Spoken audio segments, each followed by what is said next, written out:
In a world often divided by race, politics, and status, we unite through a common phenomenon. And every 4 years, the FIFA World Cup attracts devoted fans from all walks of life or locations on earth. Superstars are born, villains are immortalized, as countries aim to lift one of sport's most coveted trophies. Africa has contributed its share of drama to the ever-changing story of the FIFA World Cup, but to see how far we have come, we can only go back to where it all began.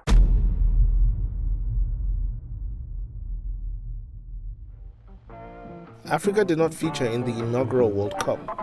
Countries were invited to participate as opposed to the qualification process we know of today. As a result, many European countries did not attend as the cost of mobilizing full teams to South America on ships was not feasible. Uruguay was the first host country, which definitely played an important role as Uruguay were the winners, defeating Argentina 4-2. The 1934 World Cup took place in Italy, and this time Africa introduced itself through Egypt. However, the Pharaohs did not go far as they were knocked out by Hungary in the first round. Though the stay at the party was short, Egypt was able to record its first 2 goals from Fawzi in the loss. This would become the beginning of Africa's absence, an extended time in the wilderness away from the global event. Between 1938 and 1966, Egypt, Ethiopia and Sudan would apply to compete, but due to shortcomings at qualifications and even rejection from FIFA, Africa was not represented at the competition that was slowly growing to be one of the biggest tournaments in the history of mankind. Ethiopia's rejection would never be explained and Sudan withdrew as they refused to play Israel. Furthermore, the Confederation of African Football was still in its infancy, therefore overlooked by the rest of the world, counting for only 1 representative. By 1962, 7 teams attempted to qualify. Ethiopia failed in defeat to Israel, while Sudan and Egypt withdrew due to seasonal issues. Morocco came the closest, eliminating Tunisia and Ghana, before losing to Spain. 4 years later, the list of countries aiming to qualify ballooned to 17 countries, but there still remained 1 spot. This clearly was unfair. How could so many countries fight for a single spot in a competition where there were 10 spots for European countries? Even when CAF complained, looking for at least 1 guaranteed spot for an African country, FIFA responded by punishing the footballing body with a $5,000 Swiss franc fine. FIFA has adopted a relentless attitude against the African associations, and its decision resembles methods of intimidation and repression designed to discourage any further impulse of a similar nature. In our opinion, the African national associations really deserve the gesture of respect rather than a fine. As the countries withdrew from the competition, out of protest, Africa was once again absent from the tournament. This, however, was a small step to victory, as it would lay the foundation for African nations at future tournaments.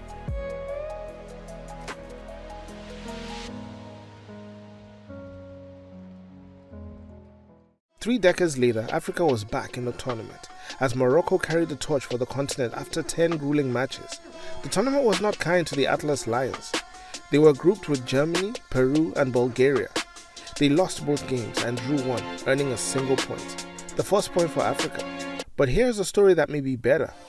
Rhodesia, modern-day Zimbabwe, also tried qualifying for the World Cup outside of CAF because they were not recognized by the African continent due to having a white minority government. The team almost made it to the World Cup and were at a stalemate with Australia. Legend has it that Australia was so desperate to qualify that the national team hired a Mozambican Sangoma to curse the Rhodesian goalkeeper, Robin Jordan. It apparently worked as Jordan was taken off after a collision with the player, which ultimately gave Australia the victory. All parties were happy until the team declined to pay the Sangoma his money. In a fit of rage, the Sangoma cursed the team, getting them eliminated 2 weeks later. Okay, back to regular viewing.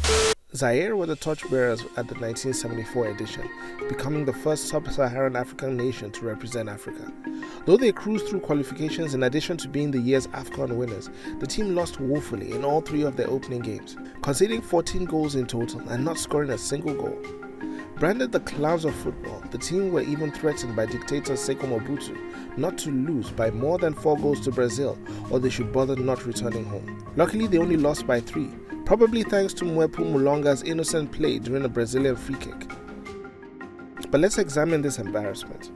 Allegedly, Mobutu was so excited about Zaire qualifying for the World Cup that he invited them to his house before the competition. He bought them houses and cars and set up a big stash of cash for them to dip into whenever they needed money. However, the players soon realized that the funds they were dipping into was a budget for the team. They were not getting anything. This, according to some, affected the morale of the players, leading them to succumb to heavy defeats at the World Cup. Till today, that's the last time the country ever participated in the World Cup. The pride of African football, however, was restored 4 years later when Tunisia finally attended the World Cup, recording the first victory for Africa after coming from behind to beat Mexico 3-1 at the Estadio Gigante de Arroyito, Rosario. The display compelled football great Pelé to predict that an African nation would win the World Cup before the year 2000. African football in the tournament was about to change forever. A new era began in the 1982 World Cup. The roster was expanded to 24 teams, which meant Africa now had 2 representatives. After another grueling qualifying campaign, Algeria and Cameroon emerged as representatives of Africa, and you could not find any better teams to represent us at the time. Cameroon went through the tournament undefeated, scoring against a mighty Italy and only missing progression due to goal difference. Little did the world know that Cameroon was just getting started. Algeria, on the other hand, made history by winning 2 games with an upset victory over Germany and Chile. But then the unthinkable happened. Algeria were on their way to clinching the coveted second round spot at the tournament. In the final game of the group stage, Germany played Austria a day after Algeria defeated Chile. The European nations knew that Germany had to win by a goal for both teams to advance, and in a villainous display, Germany scored early in their match, but then in a twist, both teams kicked the ball for the remainder of the game, eliminating Algeria. The reaction to this match-fixing incident drew ire from the footballing world. Algerians threw banknotes at the players, commentators verbalized their disgust, and even the country's fans were resentful at what they had just witnessed. The scandal could not be proven, so the decision stood and Algeria were out. So should all be put in the book of referee Bob Valentine for bringing the game into disrepute. This is one of the most disgraceful international matches I've ever seen. Getting the hammer, getting the bird from those packed ranks of Spanish supporters. There are a few German flags flying, but they are not happy Germans. Africa was robbed of a milestone. This is why final group stages are played at the same time.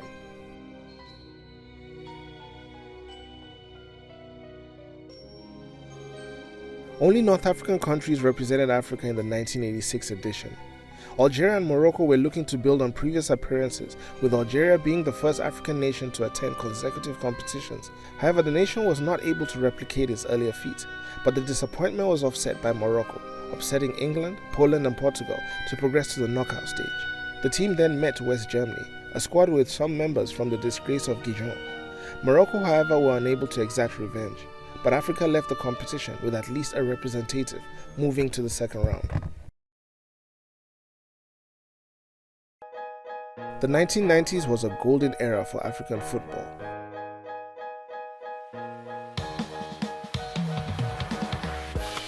It started with Egypt and Cameroon representing Africa in the 1990 World Cup. Egypt would lose out on progression in a tight group, but Cameroon would take the spotlight. Considering the fodder of the group with Argentina, Romania and Soviet Union, Cameroon shocked the world by defeating Argentina and Romania. Personally sent by the president of Cameroon at the age of 38, Roger Milla was utilized as a super sub, scoring the important goals of the tournament. Another milestone was crossed as Cameroon were the first African team to progress to the quarterfinals after disposing of Colombia, courtesy of Roger Milla with 2 goals in 3 minutes after extra time. Sadly, the indomitable Lions would lose to England, whom they were leading with 7 minutes to go. Though this may have been the peak of Cameroon at the World Cup, it will forever be known as their finest performance on the grand stage, also etching Roger Milla's name in the Footballing Hall of Fame.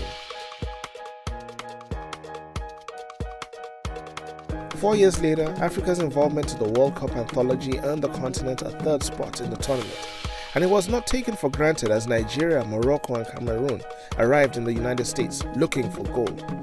Though Morocco lost all its games, with Cameroon not doing much better, by at least earning a draw, with Roger Milla becoming the oldest player to score a goal at the tournament, Nigeria aimed to put the continent on its back as the Super Eagles thrashed Bulgaria and Greece, though losing to a country that it will be paired with for years to come in Argentina. Rashidi Yekini's goal celebration and Daniel Amokachi's dancing celebration are highlight reels that will forever be showcased in the tournament. Nigeria, however, stumbled in the second round against Italy. The Super Eagles were already ahead, looking to emulate Cameroon 4 years earlier. However, Roberto Baggio saved Italy the embarrassment by scoring 2 minutes from regular time, then finishing the game off with a penalty in the 102nd minute. Nigeria made the most of its inaugural participation in the grandest football stage. But even more important, Africa had now progressed past the group stage in 3 consecutive tournaments. A record 5 African teams traveled to France in the 1998 edition of the World Cup, with newcomers South Africa having a taste of the spotlight. Nigeria, coming off a sensational run at the 1996 Olympics, winning gold after defeating the likes of Argentina and Brazil, accomplished another feat by defeating favourites Spain in their opening match and edging out Bulgaria in their second, before losing to Paraguay, even though they had already qualified for the next round. Morocco, on the other hand, needed Brazil to defeat Norway in their last game for the Atlas Lions to qualify. However, Norway were able to bounce back and defeat Brazil, eliminating Morocco. Cameroon finished at the foot of their group, drawing twice. South Africa, though, also had a chance to progress from the group stage, but could not get the job done against Saudi Arabia. Tunisia, on the other hand, performed the poorest, losing to England and Colombia, before mustering a draw against Romania. After progressing to the second round, Nigeria faced Denmark, crashing out of the competition with a 4-1 loss. The tournament would also mark the failure of Pele's prediction of an African country winning the World Cup before the year 2000.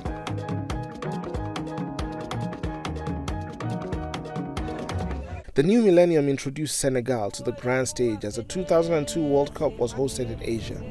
The beauty of the World Cup is the shock factor that can arrive at any stage of the tournament. Africans already knew what Senegal were capable of, as the Lions of Teranga were runners-up in the year's AFCON a few months before the World Cup. However, the world was unaware of how dangerous Senegal could be, which was brought to light in the opening game. The defending champions at the time, France, were overwhelming favourites to defeat Senegal.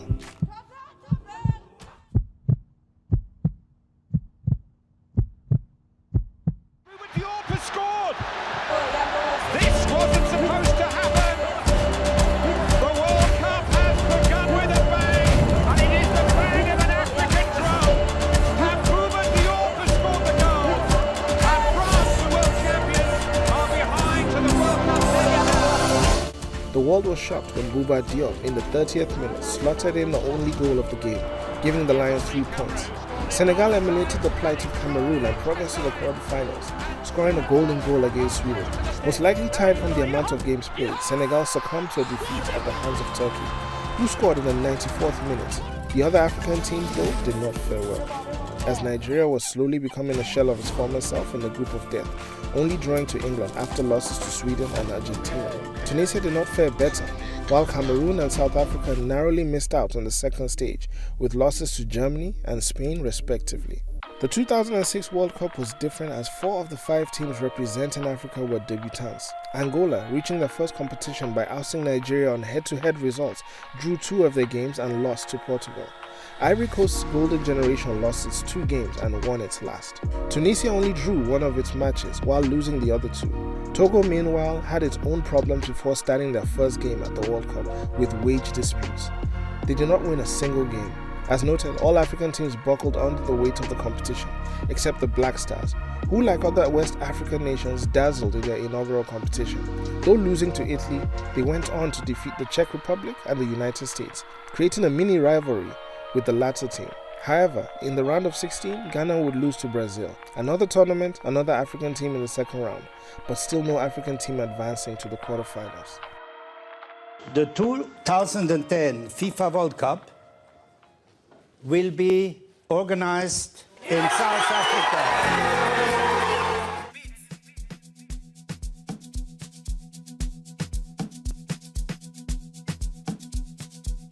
For the first time, the World Cup was staged in Africa, at the southernmost country of South Africa. If there was ever pressure for Africa to deliver, it was now. The tournament was in our backyard and the strongest teams were representing. What could go wrong?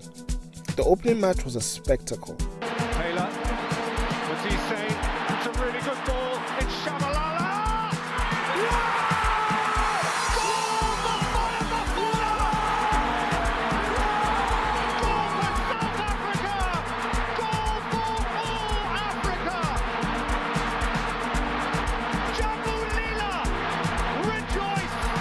Bafana lost to Uruguay but defeated France. However, it was not enough to send the boys into the knockout stage. All other African teams did not perform well, leaving Africa once again with one team to support in the second round. Ghana, just like their previous outing, advanced to the second round and subsequently defeated the United States, pushing an African country once again into the quarterfinals. But little did the continent know, it was about to fall victim to the most painful event in African footballing history.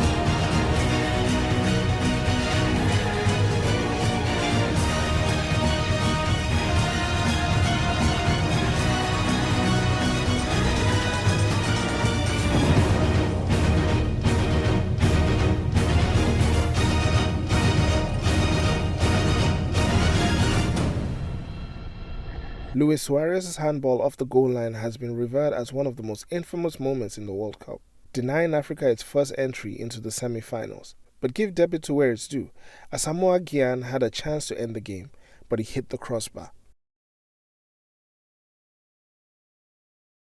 4 years after the stain of the Uruguay-Ghana match, Africa went to Brazil in search of glory again. Fielding another strong roster, especially with the aging golden generation of the Ivorian team, Africa was hoping to perform better than when on home soil. Another disappointing outing saw Ivory Coast miss out on the second stage with a last-minute goal from Greece. Cameroon did much worse, losing all 3 games and only scoring 1 in the process. This was the last time Samuel Eto'o would play at the World Cup. Ghana were unlucky to be pitted in a tough group with Germany, Portugal and the United States. However, Asamoah Gyan became the highest goal scorer for the continent at a World Cup. Nigeria, looking to carry the torch for Africa, played out a disappointing draw with Iran before defeating Bosnia and Herzegovina, then losing to World Cup rivals Argentina. This was enough to push Nigeria into the second round. Algeria joined Nigeria in the second round as well, losing to Belgium, drawing to Russia and defeating South Korea. It was the first time 2 African countries progressed into the second round. Both teams would lose to heavyweight teams. Nigeria would concede in the 79th minute to a Paul Pogba goal, while Algeria pushed Germany to the limit, conceding after full time. This was yet another landmark for African football on the grand stage. 2018 was a step back for Africa. Egypt, Morocco, Tunisia, Nigeria and Senegal traveled to Russia to participate in the most recent tournament. Though fielding world-class players like Mo Salah, Kalidou Koulibaly and Sadio Mane, no African team progressed to the second round for the first time since 1982. All the North African teams lost their first 2 games, certainly eliminating them. Nigeria, on the other hand, lost to eventual finalist Croatia, then defeated an Icelandic team that frustrated Argentina. However, in the final game, Nigeria, needing a result against Argentina, failed to keep Marcos Rojo from scoring the decisive goal, a feat he accomplished 4 years earlier. Senegal, on the other hand, were unlucky. Though level on equal points with Japan, Senegal could not advance due to a fair play tiebreaker. That brings us to Qatar in 2022. Looking at the teams representing Africa, one can be hesitant in a strong showing, as Senegal, Ghana, Morocco, Cameroon and Tunisia will be at the World Cup. Ghana defeated Nigeria on away goals. Cameroon came from a goal behind to defeat previous African champions Algeria. Senegal were able to outsmart Egypt again on penalties. Tunisia were able to hold on to an own goal from Mali to play in Qatar, while Morocco easily dispatched the DRC. As we get closer to a November World Cup, is there a great new chapter to be written by the African continent in the pages of the FIFA World Cup history lore? Or will this be another disappointing campaign?